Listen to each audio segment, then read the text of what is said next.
Министерот за здравство Беким Сали денеска го отвори Центарот за ментално здравје во рамки на општата болница со проширена дејност во Кочани.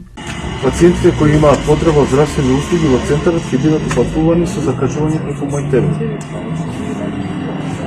Како што веќе ми информираше директорот, планирано е Центарот да обслужува од 5 до 6.000 пациенти на годишно ниво, амбулантски пациенти.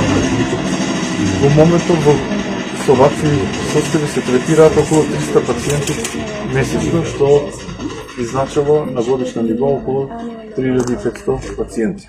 Директорот на општата болница Александар Серафимов информираше дека за потребите на Центарот комплетно е реновиран и адаптиран поранешен објект што не се користел, а за што се инвестирани околу 15.000 евра, а стручно е екипиран со 2 психијатри, 1 психолог и 3 медицински сестри.